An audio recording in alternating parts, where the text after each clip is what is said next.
Hi everyone, I'm Stephen and welcome to Audio Nautica. I recently made a video about this Accuphase P102 power amplifier, fully Class A 50 watts per channel. And this was a completion of this setup that you can see here. I've had this spectacular C-202 preamplifier for about 3 years now, but I've not made a video about it, so that's what this video is going to be about. These two were designed to be a pair. They were designed to be sold together. They came out in 1987. The preamplifier, just like the power amplifier, it's fully Class A the whole way through. It has balanced inputs and balanced outputs. One thing that could be a bit of a turn off for people today is that it does not have a phono input. And we need to understand the context as to the reason for that. This is 1987, so this is 5 years after the advent of CD. Everyone thinks that digital audio is the future. In many ways, they were right, yeah? That's where most of our music comes from today. But Accuphase, as being a high-end audio company, they wanted to produce the absolute best that they could, and they wanted to be aligned with the best music sources, and that meant digital in the 1980s. So for that reason, this preamplifier does not have a phono input stage, so if you want to use one of these, you'll need to have an external phono stage. It has quite a number of line-ins, and it has one balanced in, as we'll see. But it does have a very, very interesting arrangement. It's kind of like two preamplifiers in one. We're going to have a look inside a little bit later on, so hang around for that. But again, CD being the way of the future in the minds of the designers, they designed a completely separate stage essentially to handle CD. So that stage has a balanced input and it has a single-ended input, and it is designed to be as pure as possible. It even has its own separate volume control. And then all of the other inputs are single-ended only, and they go through their own volume control as well. There's not separate outputs, obviously. There's balanced outputs and there's single-ended outputs, and they're switched through just depending from whatever your source is. So if you have a single-ended input, you can still route it out to the balanced output, and however you want to do it essentially. So all of the input switching is done by relays, and you just choose the relay, you choose the input by pressing these buttons here, and it switches in the appropriate relay. If you choose the CD input, it goes through its separate own stage, and it's really quite clever. As I mentioned, there's the two volume controls, but there's a little LED above the volume control, so it tells you that this volume control is active now. If I switch to one of the other inputs, it's now this volume control. So quite clever. This big knob over here is for the tape circuit. I don't even have a tape deck, so there's nothing plugged into that. And then in typical Accuphase fashion, behind this little door here, there's these additional controls. Now, these controls, there's like your tape copy controls, subsonic filter, stereo mono mode, and then compensation. But the compensation and so on, it only applies if you're using the non-CD inputs. So the CD input is designed to be as pure as possible. And on one of these other inputs, then you can have these compensated, which basically gives you a little bit of extra bass boost. There's no treble and bass controls as such. This is what you get. Then you've got an extra line input here, and then you've got a phone output as well. So as I've got it all hooked up, let's just have a quick look at how these work.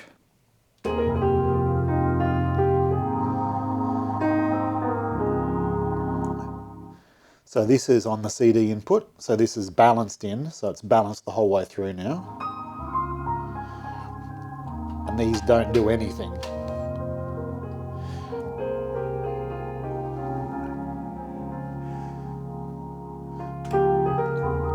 And if we go to the line 1 input, that's now single-ended in, that's this one here, and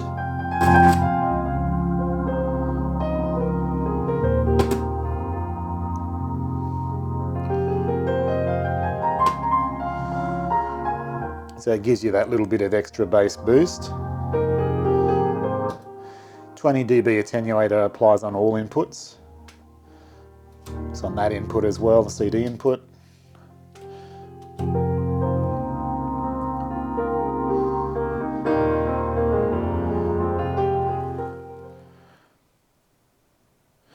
So yeah, pretty simple, but it really is a spectacular preamplifier. It's one of the things that really appealed to me as to why I went for this setup is that it's Class A the whole way through. If you read the literature that goes with this, it talks about the preamplifier being Class A the whole way through, and obviously if you're using the balanced ins and the balanced outs, it's balanced the whole way through. Then with the balanced in on the power amp, it allows you to have a system that's fully Class A, fully balanced the whole way through. And that is what I wanted to achieve with this, and here it is. So I'm going to take it out now so we can turn it around and have a look at the back, and we'll have a look inside also. Okay, so here we are having a look at the rear panel of this thing. From your left-hand side, you can see there is the CD input stage, both balanced and unbalanced. You do need to switch with the switch which one you want to use. Then we have the various inputs, single-ended, line 1, line 2, line 3, line 4. There's another line around on the front and tuner. Then we have our tape 1 and our tape 2 and our outputs. So there are 2 sets of single-ended outputs and there is a balanced output. So you theoretically could drive multiple amplifiers with this if you wanted to. And then we've got mains power output. So I brought this in from Japan. It was configured for 100 volt when I got it, but much of this older Accuphase stuff, you can actually restrap the transformers inside of them so that they'll run on whatever your local line voltage is without actually hacking it, which you certainly don't want to do. It is designed from the factory, but it's a thing for a technician to do. It's not for you to do at home. So you need to know what you're doing if you're going to do that. So I've restrapped this to run on 240 volts, but I could easily change it back to run on 100 or 110, 115 if I wanted to. So in a second, we're going to pull the covers off this so I can show you inside. Just before I do, I want to say that there's a fairly well-known YouTube reviewer who did a review on one of these preamps. Actually, he did the review at the same time that I ordered this, but I didn't buy this because of his review. I thought his review was quite interesting. You probably know who I mean. And overall I think it's a great review, but he says in the review that this preamp changes everything that goes through it.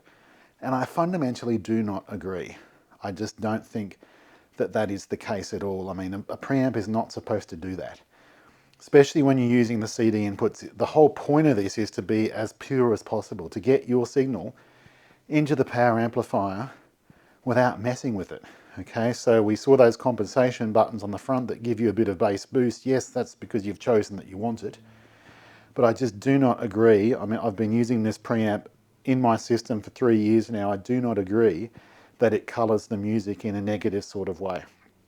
I think it's just a spectacular bit of kit. So let's get the covers off this and you'll see why. Okay guys, so looking inside now, and I think you can get an idea as to why I love this preamplifier so much. The design of it, the build quality of it is just incredible, just amazing. I mean, I did a video on my Sansui AUX11 integrated amplifier, and it is an amazing piece of equipment. But this is just next level. And this is one of the things I love about Accuphase is, some of that higher end Sansui gear, it performs really, really well. It's good kit. But you look at the way it's built, I mean, it's not bad, but it's just in the design. It just doesn't have, it's not in the same league as this. I mean, this kind of build quality and attention to design in domestic gear is very, very rare, which is what makes this stuff so special. So if we just have a little bit of a look at it, we can see firstly we've got this power transformer here.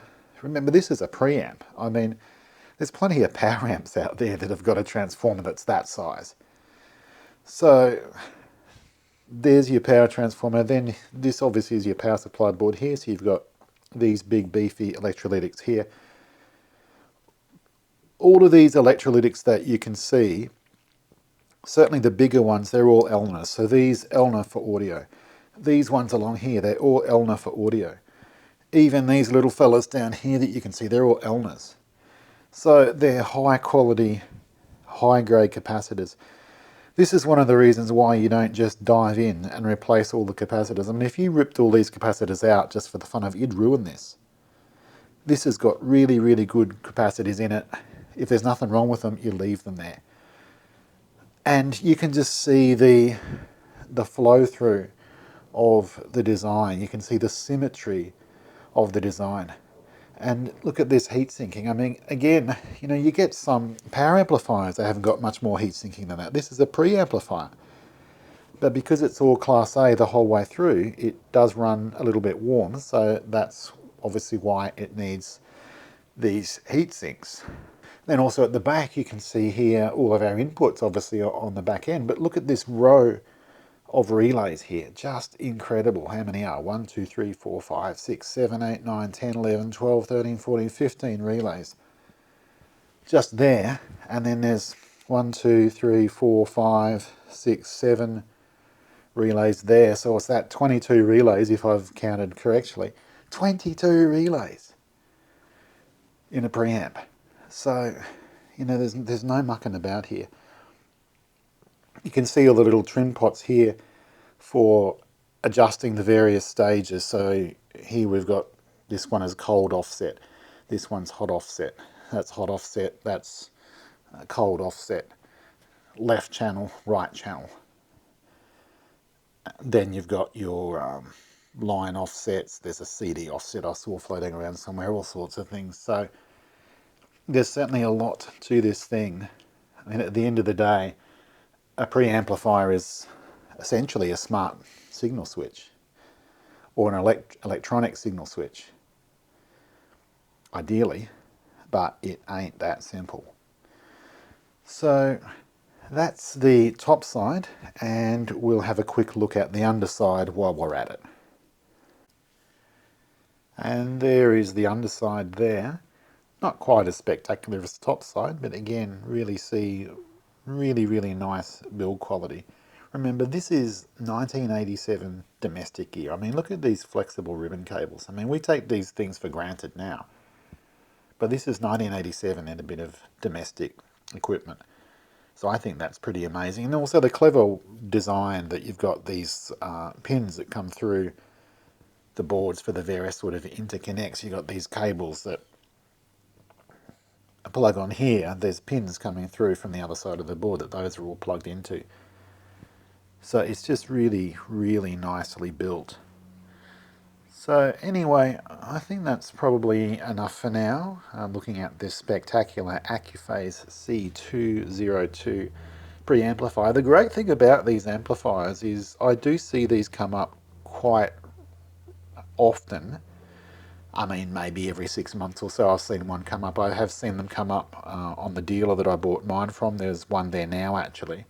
And they're really quite affordable. They go for usually about 100,000 yen, which works out to about 1,000 Australian dollars. So I guess what's that? 700 US dollars or something like that. So they are, I think that's an absolute bargain for what they are. Probably they're a bit cheaper because they don't have the phono input stage, as I mentioned. But aside from that, they are just really a spectacular piece of kit. And for me, it was a way into Accuphase. I mean, you can spend an awful lot more on Accuphase gear if you want to. But I'm very, very pleased with this. And I hope that you enjoyed coming along on this video. Thank you so much for watching. Please subscribe to my channel if you enjoy my content. Give me a like. and I love to read your comments down below. You can support me over at Patreon, patreon.com/Audionautica, and I look forward to seeing you on the next video. Bye for now.